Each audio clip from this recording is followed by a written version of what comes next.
nous avons commencé à toucher le premier point qui était la bonne destination, l'éternité. Durant le mois de janvier, nous avons travaillé un peu plus en profondeur sur ce premier point. Et nous avons parlé qu'il y a un deuxième déterminant du bon voyage, c'est le confort. Donc ce matin, nous allons parler du confort. Nous avons vu qu'il y avait, en ce qui concerne le confort du voyage, la première couche qu'il fallait absolument mettre, c'est le confort spirituel, ce qu'on appelle le royaume de Dieu avec ses trois piliers, la justice, la paix et la joie. Et que sur ce pilier-là, sur ces piliers, on pouvait donc mettre le confort matériel. Et c'est très important de comprendre ça, parce que les piliers sont comme la fondation d'une maison. Si vous ne mettez pas une base solide, tout ce que vous allez faire au-dessus, ce n'est qu'une question de temps, ça va s'écrouler. Mais si la base est ferme et solide, ce qui est monté ensuite au-dessus sera aussi ferme et solide. Et c'est exactement la même chose pour le confort humain. Dieu a prévu que le confort spirituel soit la base et qu'au-dessus, on puisse mettre le confort matériel. Donc ma prière, c'est que chacun de nous établisse ce principe dans sa vie, parce que c'est ce que le Seigneur a prescrit et c'est pour notre bonheur. Alléluia.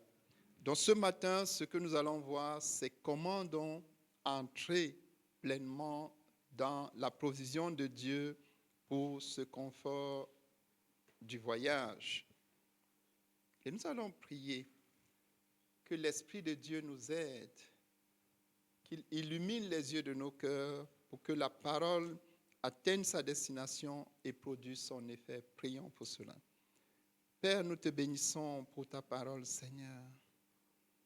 Maintenant que nous allons l'aborder, nous avons besoin de ton aide. Nous prions pour ton Saint-Esprit.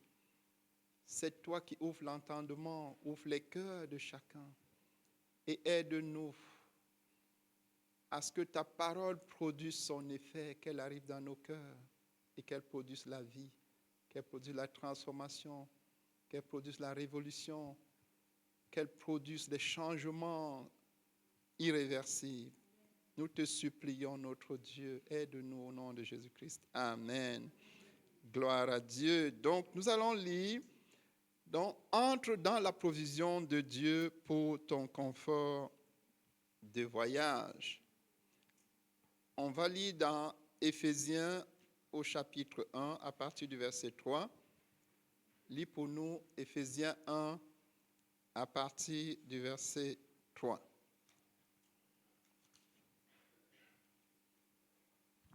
Éphésiens 1, verset 3. Béni soit Dieu, le Père de notre Seigneur Jésus-Christ, qui nous a bénis de toutes sortes de bénédictions spirituelles dans les lieux célestes en Christ. En lui, Dieu nous a élus avant la fondation du monde pour que nous soyons saints et irrépréhensibles devant lui. Nous ayant prédestinés dans son amour à être ses enfants d'adoption par Jésus-Christ, selon le bon plaisir de sa volonté, à la louange de la gloire de sa grâce qu'il nous a accordée en son bien-aimé.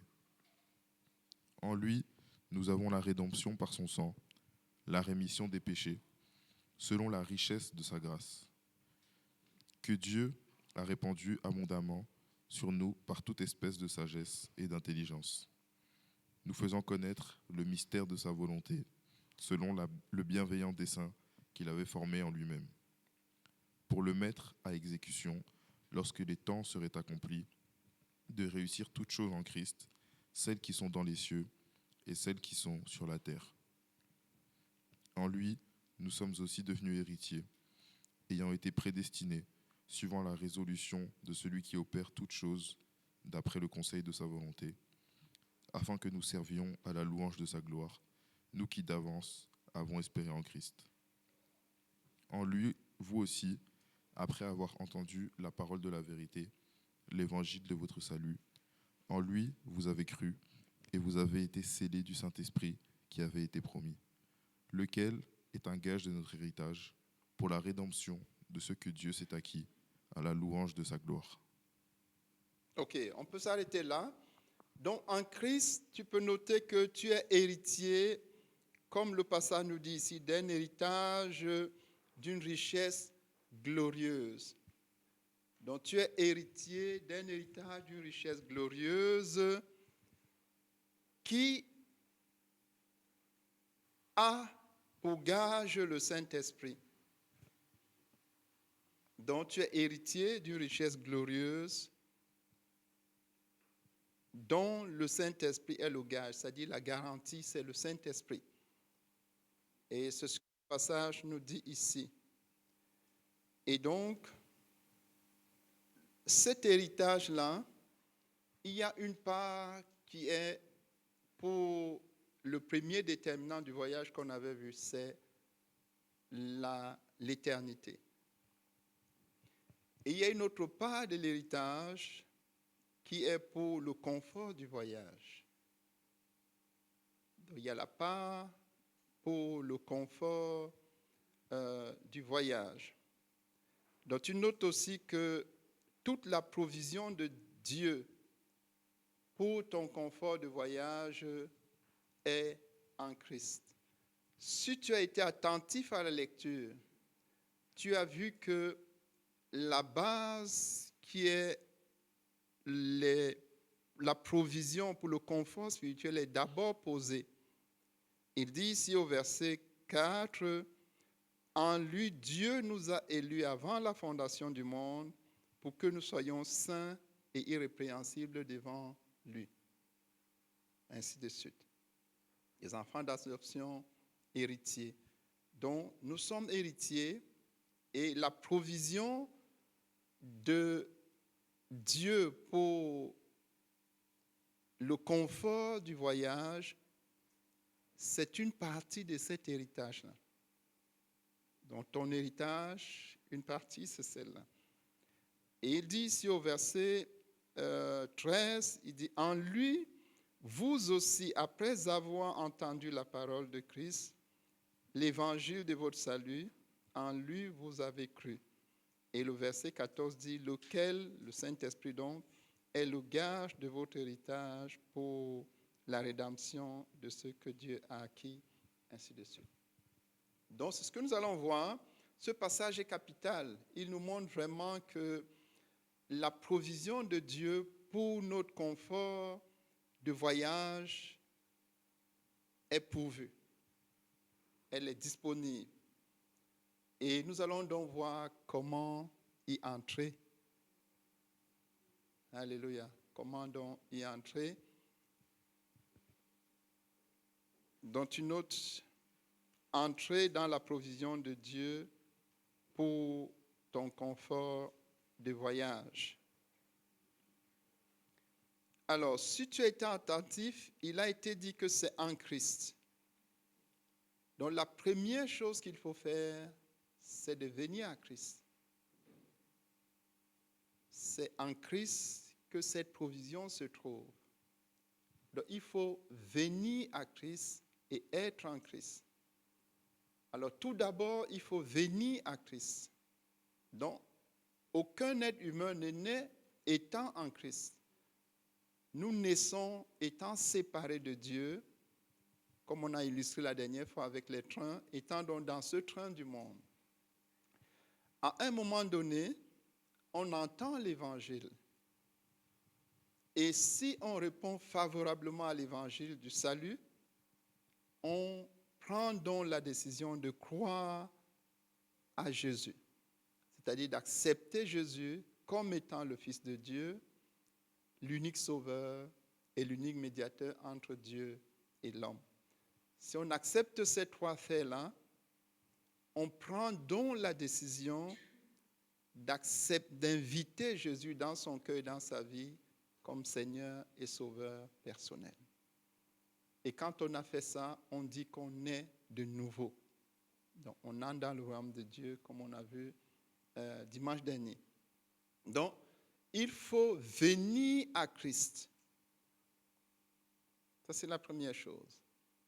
Donc, si tu n'es pas encore venu à Christ, par la nouvelle naissance, il est capital que tu viennes à Christ.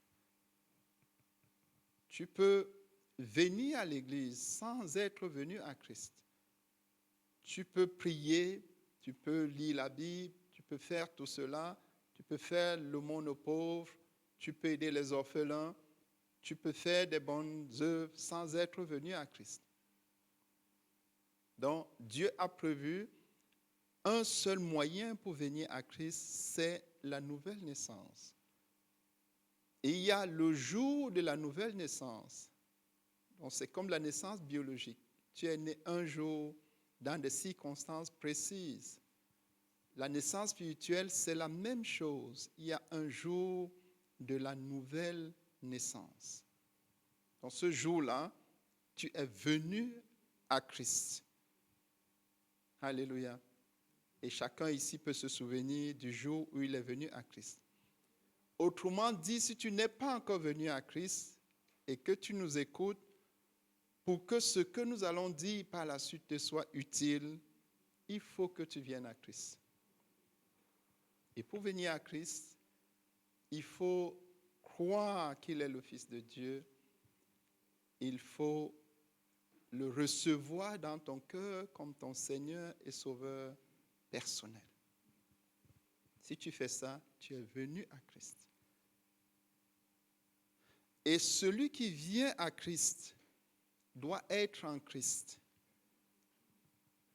Donc, on est en Christ en acceptant que le fait de croire nous conduise à la repentance et à la conversion.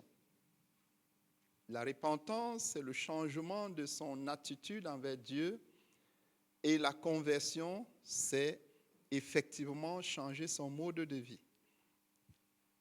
À partir de ce moment-là, on est donc en Christ. Et on est également en Christ en étant dans sa parole.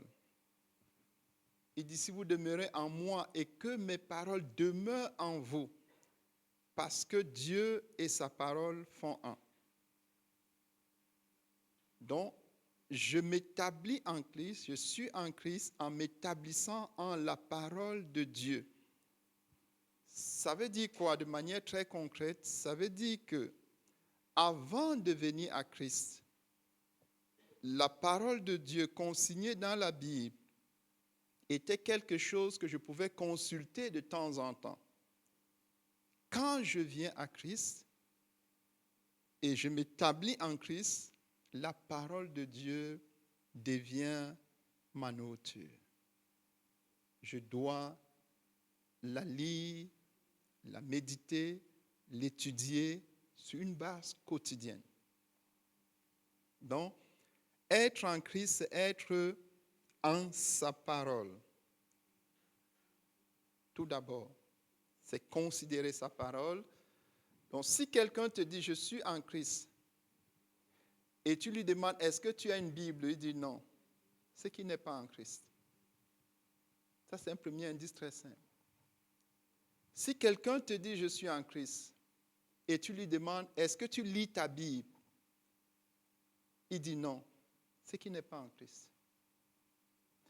Parce qu'être en Christ, ce n'est pas quelque chose d'abstrait. Être en Christ, c'est être en sa parole. Puisque la parole de Dieu et Dieu font un. Donc ça veut dire quand tu viens à Christ, les premiers changements qui vont se produire, c'est la considération de la parole de Dieu. Donc si tu la considérais avant, je crois que c'est le frère qui disait qu'une fois quand il est venu ici, il a voyagé, il n'était pas encore véritablement en Christ, la Bible était comme le talisman, vous voyez voilà, comme les gris-gris. Donc il a sa Bible là. Ça, c'est quand tu n'es pas encore en Christ. Quand tu viens en Christ, tu prends cette Bible-là et tu l'ouvres et tu commences à la lire, à l'étudier sur une base quotidienne. Parce que la parole de Dieu et Dieu font un. Ça, c'est une première chose très importante. Être en Christ, c'est être en sa parole. Il dit, si vous demeurez en moi et que mes paroles demeurent en vous. Donc, c'est pour encourager quelqu'un ici ce matin. Si tu ne considérais pas la parole de Dieu, vous avez vu qu'il y a un réflexe. Dès qu'on commence l'enseignement, on demande qui n'a pas de Bible. Parce que nous ne nous racontons pas. Ce n'est pas un point de vue qu'on donne. Nous prêchons la parole de Dieu. Et la parole de Christ et Christ font un. Donc, celui qui est en Christ a une Bible. Pas pour la décoration. Il a une Bible, il la lit, il la médite, il l'étudie, il s'approprie les enseignements et il s'efforce à les mettre en pratique dans sa vie. Ça, c'est le premier point, être en Christ. Ça va pour tout le monde. Donc, ça veut simplement dire que si ce matin, tu es là, tu es en train d'écouter, et que tu te dis, je suis venu à Christ, et effectivement, tu es même effectivement venu à Christ, pour être en Christ, il faut être en sa parole. Il faut te dire, désormais, la Bible ne sera plus simplement pour décorer. Elle ne sera plus simplement sous mon oreiller ou quelque part. Elle sera sur ma table où je l'ouvre chaque jour, je la lis, je la médite, je considère ce qui est dit et je m'efforce à mettre en pratique. Ça, c'est la première chose. Être en Christ, c'est aussi être dans son corps. Ça, c'est très pratique. Tu ne peux pas être en Christ étant en dehors du corps de Christ. Donc, être en Christ, c'est être dans le corps. Et le corps est matérialisé par l'assemblée locale.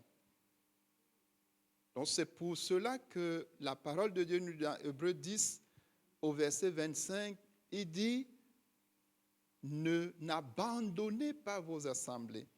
Et il continue au verset 39, il dit que ne soyez pas de ceux qui se retirent pour se perdre.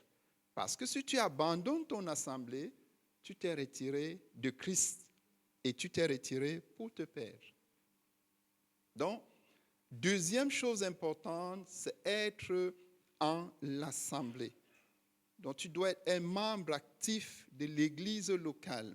Tu dois prendre ta place dans l'assemblée et fonctionner normalement. Celui qui n'est pas dans l'assemblée n'est pas en Christ. Si tu n'es pas dans une assemblée de Christ, de Dieu, tu n'es pas en Christ. Donc, c'est les deux éléments. Être dans la parole de Dieu et être dans l'assemblée de Dieu. Donc, ça, c'est être en Christ. Si un des deux éléments manque, il y a un problème. Donc, si tu es, par exemple, dans l'assemblée, tu es là à toutes les réunions, et tu ne considères pas la parole de Dieu, tu n'es pas en Christ. Si tu dis, je vais aller considérer la parole de Dieu tout seul dans mon coin et me soustraire de l'assemblée, tu n'es pas en Christ. Parce que la tête et le corps font un. Tout le monde comprend. Et être en Christ, ce n'est pas abstrait, c'est vraiment très concret. Chaque fois quand j'ouvre ma Bible, pour la lire, pour la méditer, pour l'étudier, je suis en train d'être en Christ. Chaque fois quand je viens et je me joins au corps, je suis en train d'être en Christ. C'est très concret. Et donc ça, c'est le premier point. Et nous allons vraiment prier sur ce premier point. Si tu es venu à Christ, nous allons prier que tu sois en Christ. Par ces deux choses-là, la parole de Dieu et le corps de Christ. Que tu ne sois pas comme un étranger dans le corps de Christ. Si tu te considères comme un étranger dans le corps de Christ, tu n'es pas en Christ. Parce qu'il y a des gens qui sont comme des visiteurs. Évidemment, si tu es un visiteur, tu n'es pas en Christ. Donc, prions que le Seigneur aide toute personne qui est venue à Christ. Et j'étais en train d'encourager quelques-uns en leur disant, ça n'a rien à voir avec le lieu géographique. Christ est un et unique. Si tu as été en Christ, la traversée de la Méditerranée ou de l'océan ne peut pas faire que tu ne sois plus en Christ. Ça veut dire que si là où tu étais dans la parole de Dieu et tu étais dans l'assemblée de Dieu, le fait de traverser la Méditerranée ne doit pas faire que tu ne sois plus dans la parole de Dieu ou dans l'assemblée de Dieu. Dieu a toujours pourvu l'assemblée. Où que tu ailles dans le monde, tu verras qu'il y a moyen de joindre une assemblée. Donc, ceux qui se disent, voilà, peut-être le fait de changer d'environnement, de changer de localité, de changer de nation, non. Il faut juste être en Christ. La parole de Dieu et l'assemblée de Dieu. La parole de Dieu et l'assemblée de Dieu. En fait, ayant bien compris ça, c'est pour cela qu'on insiste souvent. Ce n'est pas juste pour le plaisir de te voir être ici. C'est parce que nous comprenons comment ça fonctionne au niveau spirituel. Et nous savons que si tu te soustrais de l'assemblée, c'est pour te perdre. Et nous t'encourageons à prendre ta place dans l'assemblée. Donc prions le Seigneur que chacun de nous remplisse pleinement cette première condition. Que ceux qui sont venus à Christ, si tu n'es pas encore venu à Christ, rencontre-nous tout à l'heure avant, dès qu'on termine le culte. Il faut que tu viennes à Christ. Et si tu es venu à Christ, il faut que tu sois en Christ. Donc tu sortes ce matin étant en Christ, c'est-à-dire avec la détermination que la parole de Dieu sera considérée, elle sera lue, étudiée, méditée, mise en pratique. Et deux, avec la détermination que tu seras toujours là comme tu es venu ce matin. Donc prions pour cela. Père, nous prions notre Dieu. Oh Seigneur, tout est en Christ. Les provisions pour notre confort sont en Christ, comme tu viens de nous dire. Nous te bénissons pour chaque personne qui est venue à toi par la nouvelle naissance. Seigneur, nous prions notre Dieu. Être en Christ, ce n'est pas quelque chose d'abstrait.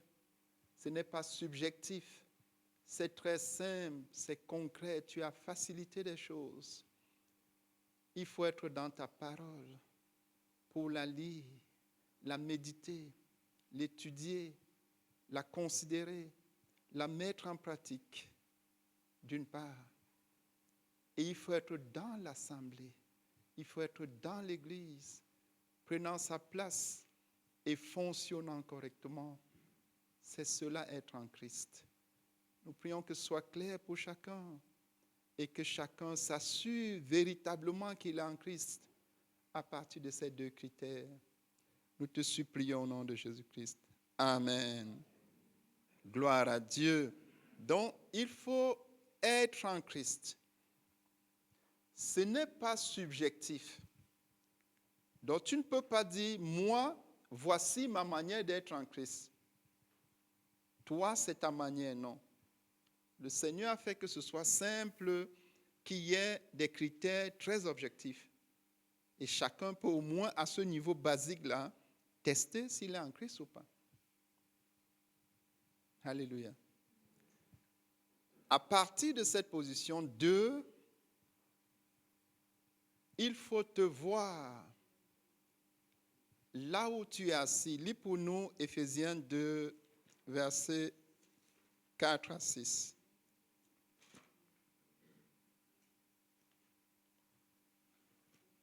Éphésiens 2, versets 4 à 6.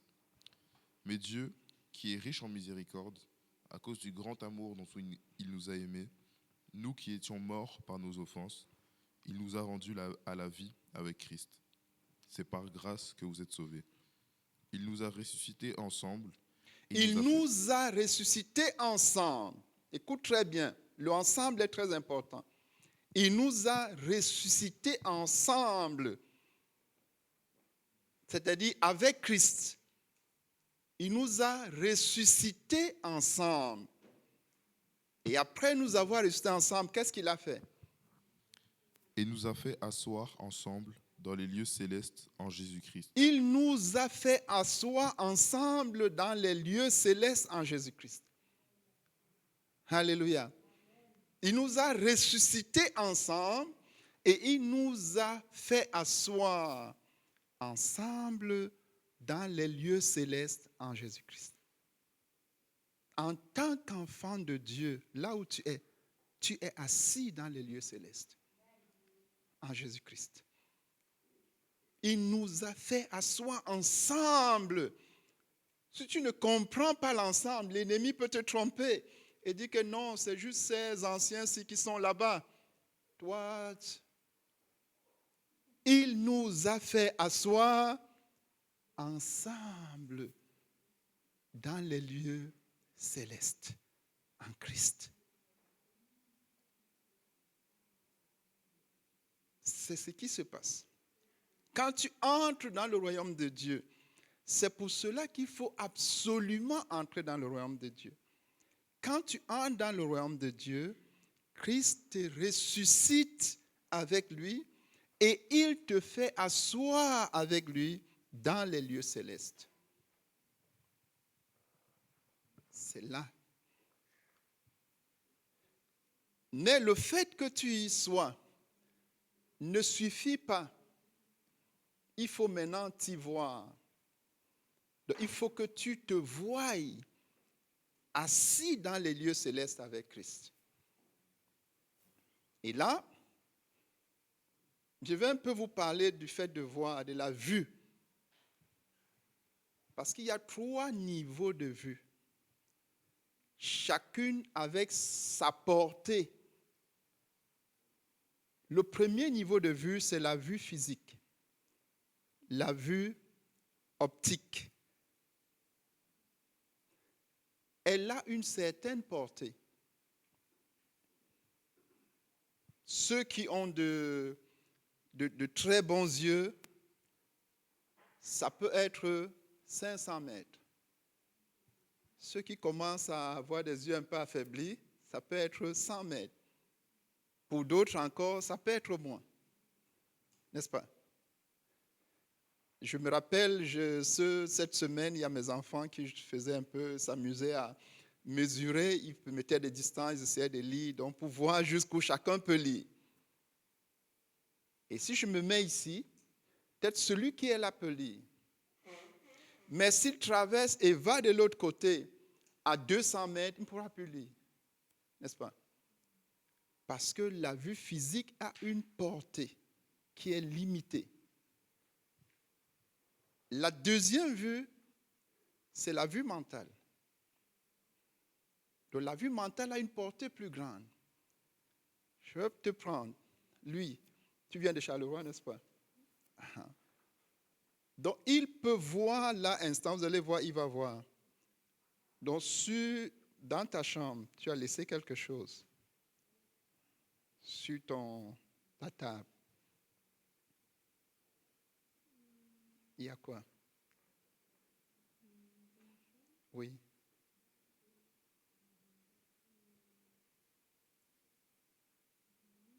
Non, tu es en train de voir ta valise. Tu la vois? Elle a quelle couleur? Jaune. Vous voyez, il est en train de voir sa valise dans la chambre. Ça, c'est la vue mentale. Donc, par la vue mentale, là où tu es présentement, tu peux voir ce que tu as laissé sur ta table. N'est-ce pas? Il y a donc une troisième vue, qui est la vue spirituelle. Donc la vue mentale est limitée aussi dans le temps et l'espace.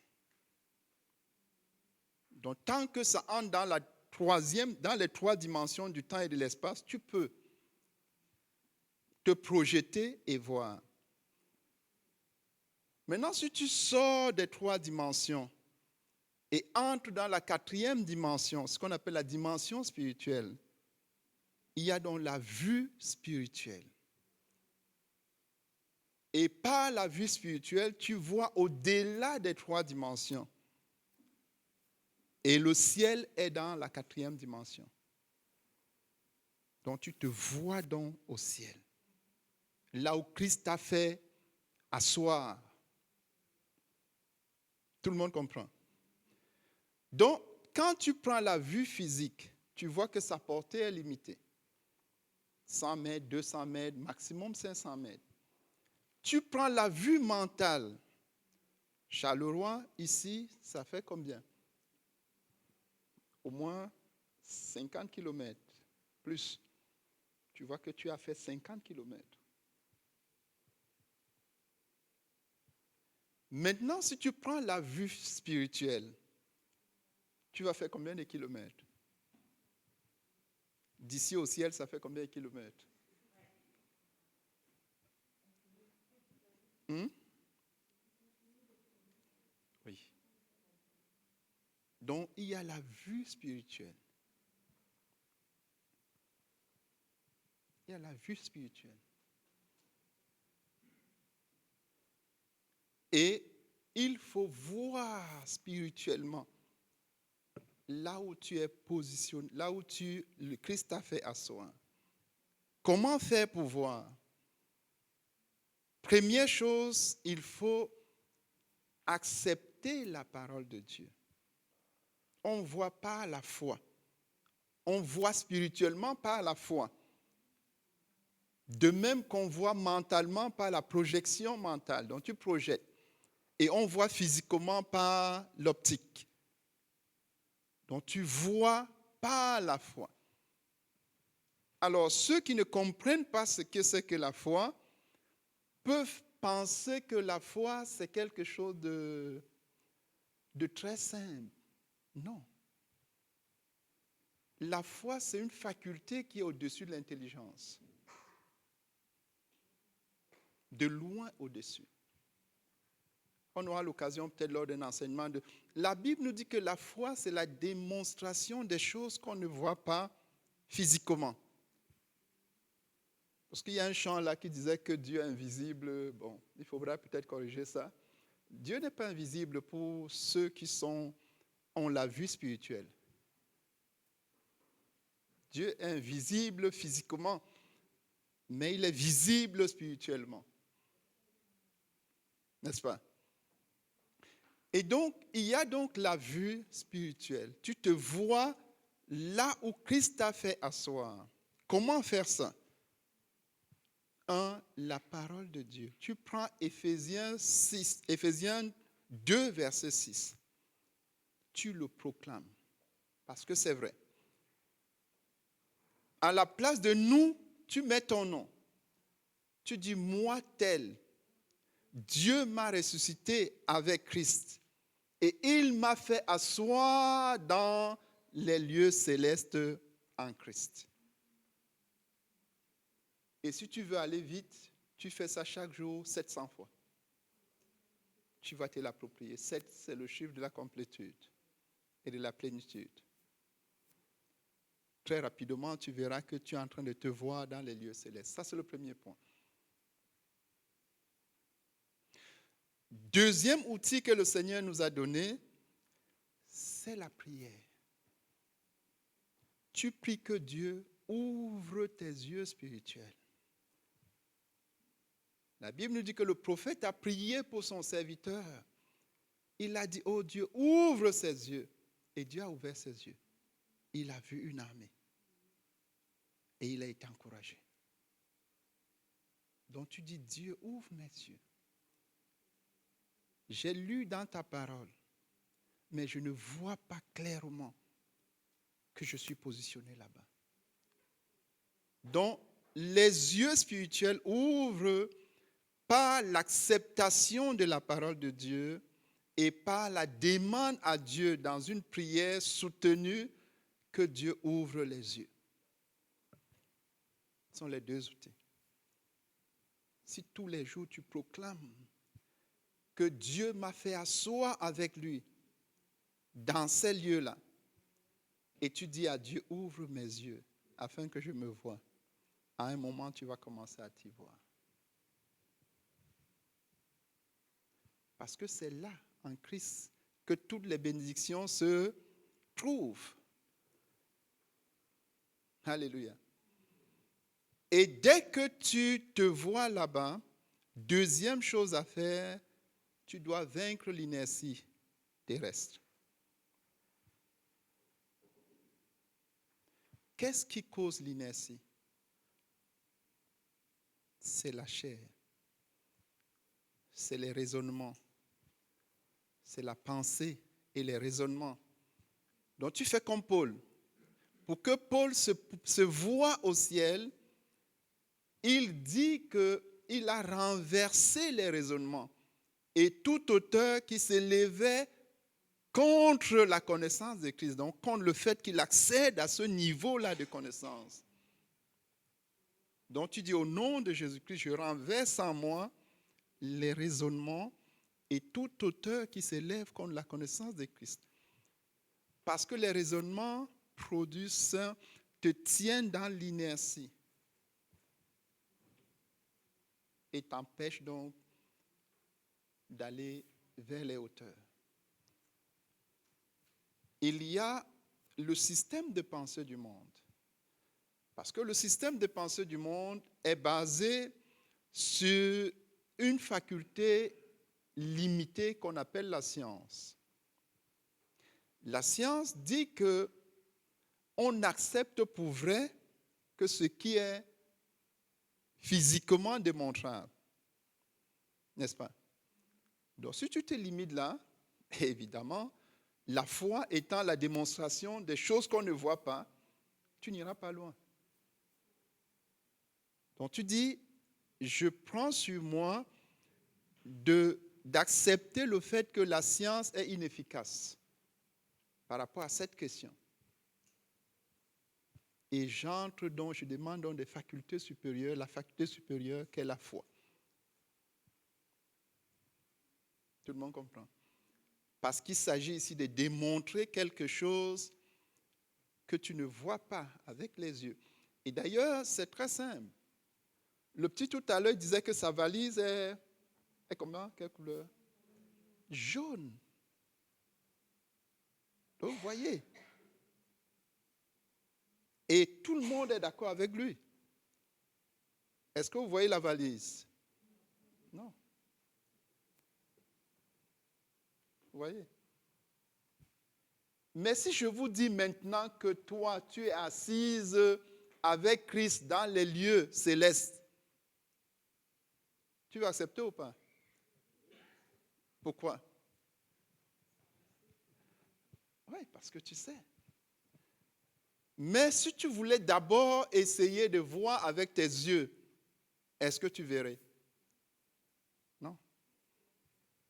De même que s'il faut qu'il voie sa valise avec ses yeux là physiquement, ça ne sera pas pour... Il faudra au moins 1 heure. N'est-ce pas? Voilà. Mais il est en train de la voir. Donc, en fait, il faut un travail sur nous-mêmes qui consiste en 2 choses. Accepter la parole pour vrai.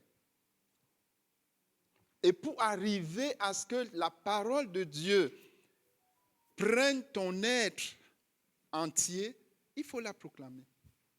Chaque jour, tu lis, tu médites, tu proclames, tu lis, tu médites, tu confesses, tu lis, tu médites. À un moment donné, elle se saisit de toi. Elle se saisit d'abord de ton cœur. Et progressivement, pendant que tu t'efforces, pendant que tu renverses les raisonnements, elle se saisit de ta pensée. Et puis elle se saisit de ton être tout entier. Et pendant que tu fais ça, tu pries Tu dis, oh Dieu, ouvre mes yeux. Moi aussi, je suis ton enfant, mais je ne vois pas encore que je suis positionné dans les lieux célestes. Cette sœur-là, elle a dit qu'elle voyait. Aie pitié de moi et aide-moi aussi à voir. Et pendant que tu pries, à un moment donné, tes yeux s'ouvrent. Alléluia. Et quand les yeux sont ouverts, il faut vaincre l'inertie,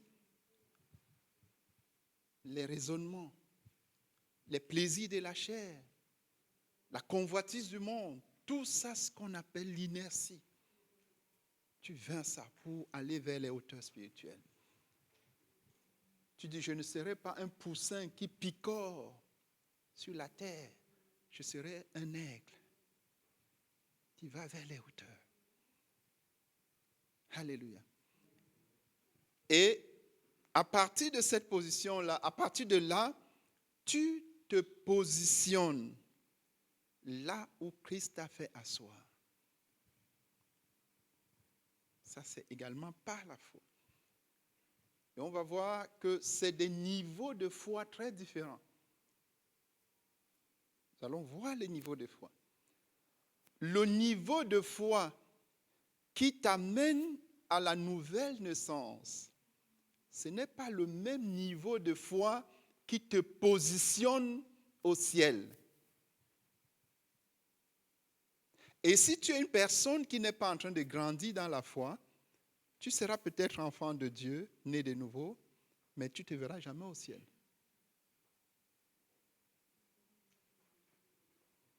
Donc, il y a un autre niveau de foi. Tu te positionnes. Tu t'efforces à vaincre l'inertie et à prendre la hauteur. Et nous avons le propulseur. Le propulseur, c'est qui? Hein?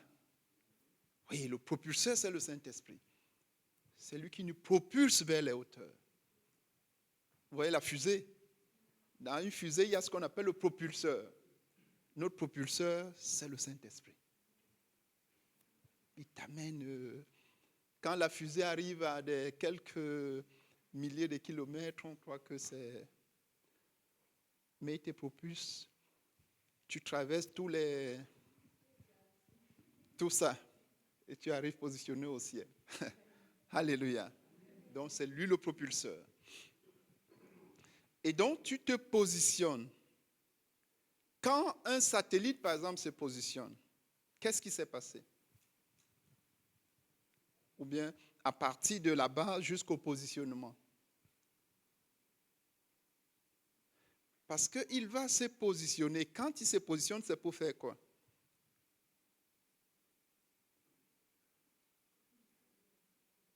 Hein? Quand il s'est positionné, on dit qu'il s'est positionné. Par exemple, voilà, vous voyez, il s'est positionné sur Mars, il s'est positionné sur... Qu'est-ce qu'il va faire quand il s'est positionné? Il va capter. Il va prendre ce qu'il y a. Donc, troisième point, tu prends donc à partir de cette position-là et tu transfères. Il va prendre, il va transférer. Donc, tu prends là où tu étais positionné et tu transfères. Puisque la parole de Dieu nous dit dans Éphésiens 1 que ces bénédictions spirituelles sont où? Dans les lieux. Aha. Tu te positionnes dans les lieux célestes et tu les transfères. Et là, c'est un troisième niveau de foi. C'est toujours une foi authentique, mais on appelle ça la foi authentique de niveau 3. C'est la foi qui va te conduire à des prières soutenues. C'est un autre niveau. Et à partir de là, comme ce sont des bénédictions spirituelles, c'est quoi une bénédiction spirituelle? C'est quoi? Pourquoi on parle de bénédiction spirituelle? Hein? Non, non. Puisqu'il dit que Dieu nous a bénis de toutes sortes de bénédictions spirituelles. N'oubliez pas, on est en train de parler du confort du voyage. Et on a vu qu'il y a le confort spirituel et le confort matériel. Et on voit que les provisions, toutes les provisions de ce confort-là sont en Christ. Et Éphésiens nous dit qu'elles sont sous forme de bénédictions spirituelles dans les lieux célestes. Donc pourquoi bénédiction spirituelle? Non, spirituel, ça veut simplement dire venant de Dieu. C'est juste ça. Spirituel, ça veut dire se trouvant là où Dieu se trouvant au ciel. Elles sont spirituelles. Donc tu vas transférer les bénédictions spirituelles et les convertir en provision, 1, pour le confort spirituel et 2, pour le confort matériel. Parce qu'il dit que Dieu nous a bénis de toutes sortes de bénédictions spirituelles. Maintenant, comment est-ce qu'on va faire ça? Comment le transfert va se faire? Comment tu transfères tes bénédictions des lieux célestes au lieu du besoin? Comment? Comment on va faire ça? Qu'est-ce qu'il faudra faire pour le transfert? Oui, tu t'es positionné, c'est ce qu'on a vu au deuxième point. Maintenant, tu veux transférer. Qu'est-ce que tu fais? Hein? Oui. Tu vas mettre un canal de transmission. Le canal de transmission, c'est la prière. Tu mets un canal de transmission. Et le canal de transmission, il faut qu'il soit fluide. Qu'est-ce qui fluidifie le canal de transmission? Hein? Oui, une vie de sainteté, c'est ça. Tu fluidifies le canal de transmission. Une vie de sainteté et d'intimité avec Dieu fluidifie le canal de transmission.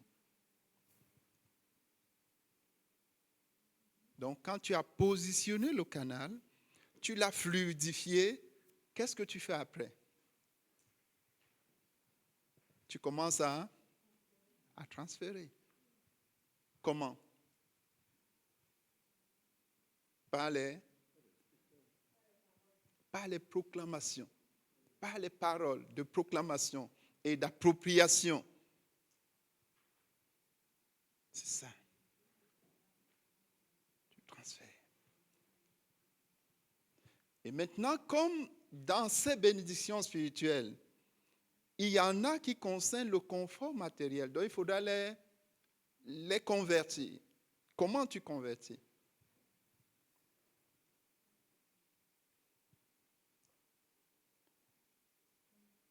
Par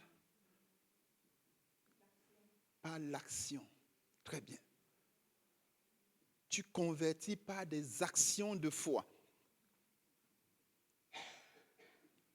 Par des actions de foi. Tu convertis par des actions de foi. Des actions que tu n'aurais jamais posées si tu n'avais pas cette foi qui vient du fait que tu as transféré tes bénédictions.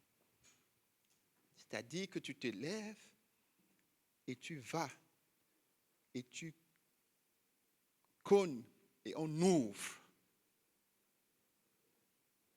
par des actions courageuses. Tu te lèves, tu vas, parce que ce plafond de verre, vous savez les plafonds de verre qui sont érigés, tu crois qu'il a été brisé. Et tu vas.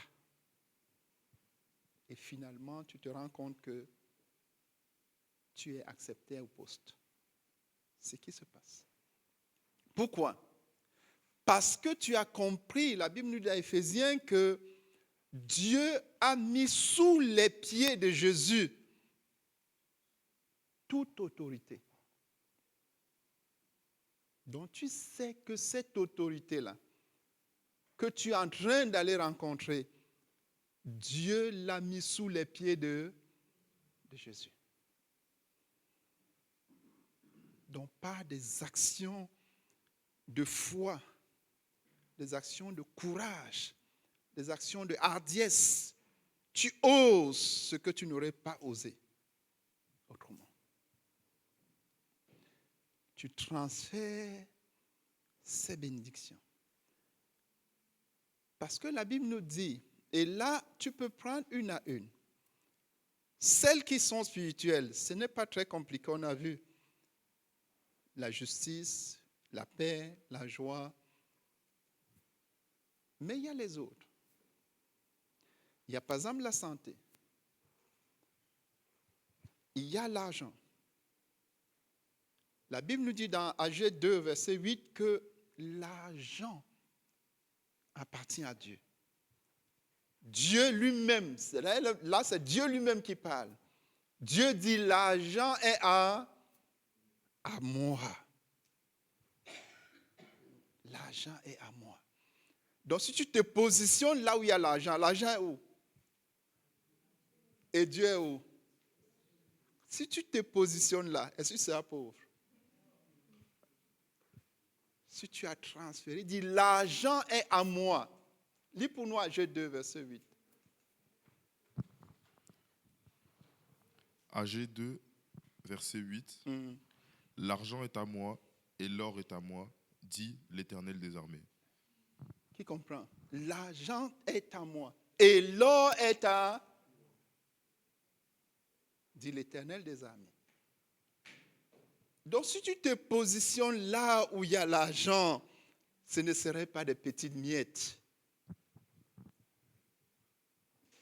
Mais il faut te positionner, il faut transférer et il faut convertir. Et quand tu convertis, les bénédictions spirituelles, ça devient des euros. N'est-ce pas? Oui. Il dit, l'argent est à moi. L'intelligence est à moi. La science est à moi. La Bible nous dit que les trésors de la science sont cachés en Christ. Et Christ est où? Dans les lieux célestes. N'est-ce pas? Si je me positionne dans les lieux célestes en Christ et je transfère la science, vous voyez où je serai? Parce que les trésors de la science sont en lui. Tout le monde comprend. Donc c'est là, frère, toute la provision pour notre confort de voyage est en Christ. Je voulais juste t'encourager à être en Christ, à te positionner véritablement dans les lieux célestes et à faire le travail de transfert. Et à ne pas t'arrêter là, parce que là où la conversion est nécessaire, tu dois convertir. Et on a vu qu'on convertit par des actes de hardiesse. Tu te lèves et tu vas, par exemple, commencer une formation. Et tu sais que tu vas la réussir parce que les trésors de la science sont cachés en Christ et Christ est caché en toi. N'est-ce pas? Tu y vas. Donc ça, c'est le troisième niveau de foi. On appelle ça la foi dans l'ardeur, la hardiesse, le courage. Tu oses ce que tu n'aurais pas osé autrement. Alléluia. Donc à ce niveau-là, puisque le Seigneur dit dans Marc 11, verset 24, que tout ce que nous allons demander en priant. Croyons et nous le verrons. Vous voyez que ça, c'est un autre niveau de foi. C'est un autre niveau de foi. Donc, tout est en Christ. Je vous assure, tout est en Christ. Et nous pouvons accéder à tout. C'est notre héritage. Et nous devons d'ailleurs accéder à tout. Parce que ce que nous ne transférons pas ici et qui est destiné pour ici est gaspillé, ne sert à rien. Et le Seigneur nous a donné les outils. La foi. Foi de niveau 1. Qui se manifeste par la repentance et la conversion à Christ. Foi de niveau 2. Qui se manifeste par le fait d'être intime avec Christ. Et de vaincre l'inertie, comme on a vu, l'inertie terrestre, et de se positionner là. Et foi de niveau 3 qui se manifeste par une prière soutenue et par des actions courageuses. Ça, c'est la foi authentique. Et tout est obtenu par la foi authentique. C'est pour cela qu'il est dit par 4 fois dans les Écritures, une des fois étant dans Romains 1, verset 17, que le juste vivra par la foi. Tout est basé sur la foi. Tout. Mais le problème, c'est que très souvent, on ne comprend pas ce qu'est la foi.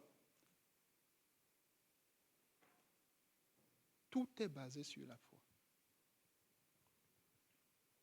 Gloire à Dieu. Donc, prions vraiment le Seigneur qui nous aide. Prier, c'est un acte de foi. Lire sa Bible, c'est un acte de foi. Méditer, c'est un acte de foi. Obéir à Dieu, c'est un acte de foi. Se lever et aller ouvrir, toquer une porte pour qu'elle s'ouvre, c'est un acte de foi. Commencer une activité en se disant l'argent appartient à Dieu, à partir de cette activité, tu auras l'argent qu'il faut, c'est un acte de foi. Tout ça, c'est la foi avec ses différentes manifestations. Donc, prions que le Seigneur nous aide. C'est pour cela qu'il dit, toi qui es juste, tu vivras par la foi, par la confiance totale en Dieu et par une foi agissante dans les différents aspects de comment il faut faire pour se positionner, pour transférer, pour convertir. Et on a oublié un dernier point, pour posséder. Pour posséder. Pour que l'ennemi ne vienne pas te le voler. Donc, prions vraiment et bénissons le Seigneur. Je vous assure, frère, tout est en Christ. Tout est en Christ. Prions qu'il nous aide à saisir cela, à coopérer avec lui. Seigneur, nous te bénissons, notre Dieu. Tu nous as bénis de toutes sortes de bénédictions spirituelles dans les lieux célestes en Christ. Notre confort de voyage est garanti par toi. Il est dit que le gage, c'est le Saint-Esprit, qui ne faillit jamais.